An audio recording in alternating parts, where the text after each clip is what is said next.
बहुत से beginner traders होते हैं, जब वो चार्ट एनालाइज कर रहे होते हैं तो देखते हैं कि जब प्राइस किसी सपोर्ट लेवल पर आता है तो आप यहां से बाइंग कर लेते हैं, क्योंकि आपको बताया गया होता है कि सपोर्ट पर बायर्स एक्टिव होते हैं और प्राइस को ऊपर पुश कर देते हैं। लेकिन जब आप यहां से बाइंग कर लेते हैं तो प्राइस पहले आपका स्टॉप लॉस हिट करता है और उसके बाद प्राइस आपकी एंट्री के डायरेक्शन में ही चला जाता है और आप ट्रैप हो जाते हैं। फिर आप सोचने लगते हैं कि जब मार्केट को ऊपर ही जाना था तो मार्केट पहले नीचे आकर मेरा स्टॉप लॉस क्यों हिट करता है और उसके बाद ही ऊपर क्यों जाता है। अगर आपको नहीं पता कि मार्केट ऐसा क्यों करता है तो बता दूं कि इसके पीछे का मेन रीजन होता है लिक्विडिटी। आपको लिक्विडिटी कॉन्सेप्ट का सही नॉलेज नहीं होता, इसीलिए आप यहां पर ट्रैप होते हैं। आज के इस एपिसोड में हम लिक्विडिटी कॉन्सेप्ट के बारे में डिटेल से समझने वाले हैं। लिक्विडिटी क्या है, लिक्विडिटी को आइडेंटिफाई कैसे करते हैं, लिक्विडिटी जोन्स क्या होते हैं, लिक्विडिटी पूल्स क्या होते हैं और लिक्विडिटी स्वीप किसे कहते हैं। तो वीडियो बहुत ज्यादा इंपॉर्टेंट होने वाली है। चलिए सबसे पहले हम लिक्विडिटी क्या होती है इसे एक बहुत ही सिंपल तरीके से समझ लेते हैं। मान लीजिए आपके पास 1000 पानी की बोतलें हैं और आपको इन्हें बेचना है। आप एक क्रिकेट स्टेडियम में जाते हैं, लेकिन उस समय वहां कोई मैच नहीं हो रहा होता। पूरे स्टेडियम में मुश्किल से 8 से 10 लोग होंगे, कोई खरीदने वाला भी नहीं मिलेगा और आपकी बोतलें बेचने में काफी समय लग जाएगा। इसका मतलब है कि वहां बायर्स कम हैं, यानी यह एक लो लिक्विडिटी वाली जगह है। अब यही 1000 पानी की बोतलें लेकर आप उसी स्टेडियम में मैच के दिन पहुंचते हैं। चारों तरफ भीड़ है, इस समय पानी की डिमांड बहुत ज्यादा होती है, इसलिए आपकी सारी बोतलें कुछ ही मिनटों में बिक जाएंगी। यह हाई लिक्विडिटी वाली जगह है जहां बायर्स की भरमार होती है। ट्रेडिंग में भी बिल्कुल ऐसा ही होता है। जहां ज्यादा बायर्स और सेलर्स मौजूद होते हैं वहां लिक्विडिटी हाई होती है और ऑर्डर्स आसानी से फिल हो जाते हैं। जहां बायर्स या सेलर्स कम होते हैं वहां लिक्विडिटी लो होती है और ऑर्डर्स को फिल करने में दिक्कत आती है। यही सिंपल भाषा में लिक्विडिटी का कॉन्सेप्ट है। मार्केट को समझने के लिए सबसे पहले यह समझना जरूरी है कि लिक्विडिटी ट्रेडिंग में इतनी इंपॉर्टेंट क्यों होती है। लिक्विडिटी को समझने से पहले एक बात क्लियर होनी चाहिए कि मार्केट में दो तरह के लोग होते हैं। पहले होते हैं रिटेल ट्रेडर्स, जो छोटी कैपिटल से ट्रेड करते हैं, जैसे 10 लाख, 20 लाख या ज्यादा से ज्यादा 1 करोड़। मार्केट के पॉइंट ऑफ व्यू से यह अमाउंट बहुत छोटा होता है और इस कैटेगरी में हम और आप जैसे नॉर्मल ट्रेडर्स आते हैं। दूसरे होते हैं बिग प्लेयर्स, जिन्हें हम स्मार्ट मनी भी बोलते हैं। इनके पास बहुत बड़ा फंड होता है, इसीलिए ये लोग 50 करोड़ से लेकर हजारों करोड़ तक ट्रेड करते हैं।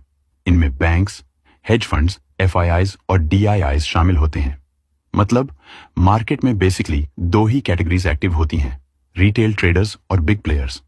अब ध्यान से समझना जो मैं आगे एक्सप्लेन कर रहा हूं। रिटेल ट्रेडर्स के ऑर्डर्स छोटे होते हैं, इसलिए उनका बाइंग या सेलिंग इजीली फिल हो जाता है। लेकिन बिग प्लेयर्स के ऑर्डर्स इतने बड़े होते हैं कि वो इजीली फिल नहीं होते। इसी वजह से बिग प्लेयर्स हमेशा लिक्विडिटी ढूंढते हैं, वो जगह जहां उन्हें बायर्स या सेलर्स मिल सकें, ताकि उनके हैवी ऑर्डर्स एग्जीक्यूट हो सकें। मान लो मार्केट बुलिश मूव कर रहा है, फिर पुल बैक देता है और फिर ट्रेंड कंटिन्यू करते हुए रेजिस्टेंस को ब्रेकआउट कर देता है। यह ब्रेकआउट देखकर बहुत सारे रिटेल ट्रेडर्स बाइंग करने लगते हैं, क्योंकि उन्हें लगता है कि अब मार्केट ऊपर जाएगा। लेकिन अगर इसी पॉइंट पर किसी बिग प्लेयर को 100 करोड़ का माल बाय करना हो तो उसके ऑर्डर्स फिल नहीं होंगे, क्योंकि यहां बायर्स तो बहुत हैं पर सेलर्स नहीं। यानी इस मोमेंट पर मार्केट में लिक्विडिटी कम है। जब तक मार्केट लिक्विडेट नहीं होता तब तक कोई बड़ा मूव नहीं बनेगा, क्योंकि लिक्विडिटी ही मार्केट का फ्यूल होती है। अब बिग प्लेयर को 100 करोड़ की बाइंग करनी है तो ऑब्वियसली उसको सेलर्स चाहिए होंगे। सेलर्स लाने के लिए बिग प्लेयर्स क्या करते हैं, वो मार्केट में एक बड़ा सेल ऑर्डर डाल देते हैं, क्योंकि यहां पहले से बायर्स अवेलेबल होते हैं। जैसे ही बिग प्लेयर सेल करता है, प्राइस थोड़ा नीचे आता है और सपोर्ट लेवल ब्रेकडाउन हो जाता है। जैसे ही सपोर्ट टूटता है, रिटेल बायर्स के स्टॉप लॉस हिट हो जाते हैं और उनके स्टॉप लॉस सेल ऑर्डर्स की तरह बिहेव करते हैं। ब्रेकडाउन देखकर कुछ रिटेल ट्रेडर्स सोचते हैं कि मार्केट डाउन ट्रेंड में जा रहा है, तो वो भी सेलिंग स्टार्ट कर देते हैं। इस पॉइंट पर बिग प्लेयर्स को सेलर्स मिल जाते हैं, पहले बायर्स के हिट हुए स्टॉप लॉस से और फिर ब्रेकडाउन पर रिटेल ट्रेडर्स की सेलिंग से। जैसे ही उन्हें इनफ सेलर्स मिल जाते हैं, बिग प्लेयर्स अपने हेवी बाइंग ऑर्डर्स यहीं फिल कर लेते हैं। ऑर्डर्स फिल होते ही प्राइस फिर से ऊपर शूट कर जाता है। इस तरह से आप देख सकते हो कि मार्केट में लिक्विडिटी कितनी इंपॉर्टेंट होती है। जहां लिक्विडिटी होती है वहीं बिग प्लेयर्स अपने बड़े ऑर्डर्स एग्जीक्यूट करते हैं और वहीं से स्ट्रॉन्ग मूव्स बनते हैं। जैसे इस चार्ट पे देखिए कि मार्केट यहां पे बुलिश मूव कर रहा है। यहां पे एक सपोर्ट लेवल है, प्राइस इस सपोर्ट लेवल पर आता है और यहां पे जैसे ही कोई बुलिश कैंडल बनाता है, बहुत सारे रिटेल ट्रेडर्स बाइंग करना स्टार्ट कर देते हैं और ये लोग अपना स्टॉप लॉस इस सपोर्ट के नीचे रख देते हैं।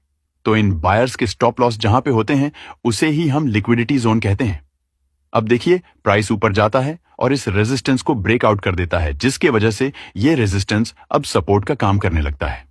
अब देखिए, जब प्राइस रिट्रेस करता है तो अगेन इस सपोर्ट लेवल पर जैसे ही हमें कोई बुलिश कैंडल देखने को मिलती है, रिटेल ट्रेडर्स यहां पे बाइंग करने लगते हैं और वो अपना स्टॉप लॉस इस सपोर्ट के नीचे रख देते हैं। अब इन बायर्स के स्टॉप लॉस इस सपोर्ट के नीचे हैं, तो इसे ही हम लिक्विडिटी जोन कहते हैं और मार्केट हमेशा लिक्विडिटी जोन को ही टारगेट करता है। जैसे अब देखिए, प्राइस इन लिक्विडिटीज को हंट करता है और फिर एक बार फिर ऊपर चला जाता है। आपको हमेशा याद रखना है कि जहां पे भी लोगों के स्टॉप लॉस होते हैं, वो लिक्विडिटी जोन की तरह काम करता है और मार्केट किसी भी साइड रियल मूव करने से पहले लिक्विडिटीज को हंट करता है, उसके बाद अपना रियल मूव देता है। अब चलिए लिक्विडिटी पूल्स को समझ लेते हैं। अभी आप इस चार्ट को देखिए, जिसमें प्राइस पहले कुछ इस तरह से मूव किया हुआ है, उसके बाद एक रेंज में साइडवेज हो गया है। तो इस रेंज के ऊपर और इस रेंज के नीचे बहुत सारे लोगों के स्टॉप लॉसेस लगे हुए हैं, इसीलिए इसे हम लिक्विडिटी पूल कहते हैं, क्योंकि बहुत सारे सेलर्स जो यहां से सेलिंग किए हुए हैं, वो अपना स्टॉप लॉस ऊपर रखते हैं और बहुत से बायर्स जो यहां से बाइंग किए हुए होते हैं, वो अपना स्टॉप लॉस यहां रखते हैं। इसीलिए इस रेंज के ऊपर और नीचे के जोन को हम लिक्विडिटी पूल कहते हैं। अब आपके माइंड में एक क्वेश्चन आ रहा होगा कि क्या लिक्विडिटी पूल और लिक्विडिटी जोन एक जैसे ही होते हैं? तो इसका जवाब है नहीं। लिक्विडिटी पूल और लिक्विडिटी जोन एक जैसे नहीं होते, क्योंकि लिक्विडिटी पूल तब बनता है जब बहुत ज्यादा लोग बाइंग या सेलिंग किए होते हैं, जिससे ज्यादा स्टॉप लॉस भी क्रिएट हुए होते हैं। जबकि लिक्विडिटी जोन में ऐसा बिल्कुल भी नहीं होता। लिक्विडिटी जोन हम उस किसी भी जोन को कह सकते हैं जहां पे लिक्विडिटी यानी कि जहां पे लोगों के स्टॉप लॉस लगे हुए होते हैं, चाहे वो स्टॉप लॉस ज्यादा लगे हों या कम।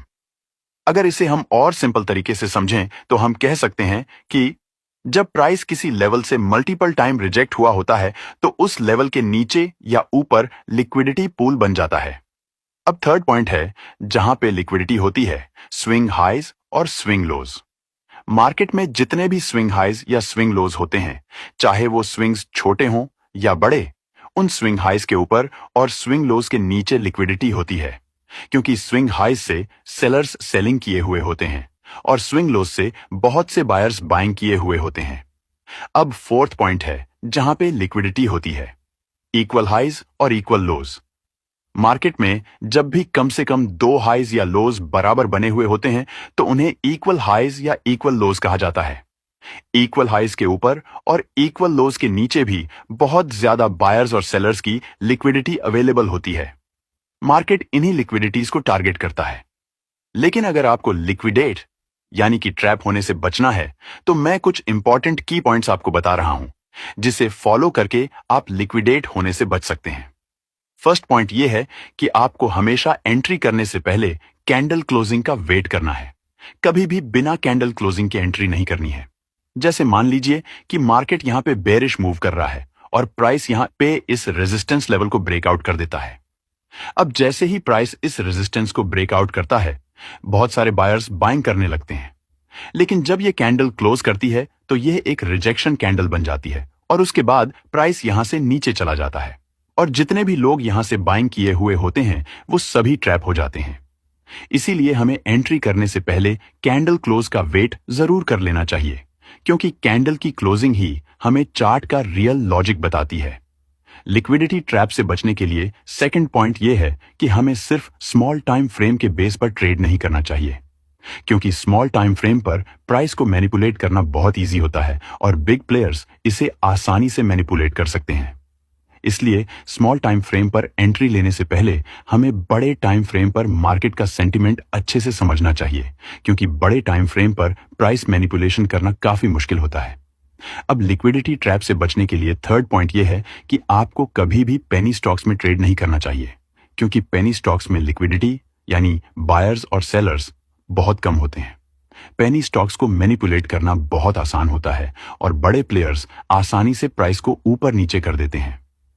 इस वजह से रिटेल ट्रेडर्स अक्सर फोमो में एंट्री ले लेते हैं, लेकिन जब एग्जिट का टाइम आता है तो बायर्स नहीं मिलते और स्टॉक लोअर सर्किट में फंस जाता है।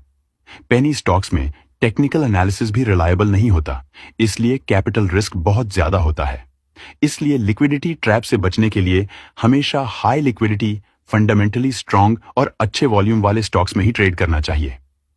सो आई होप कि आपको लिक्विडिटी के बारे में सब कुछ अच्छे से समझ आ गया होगा।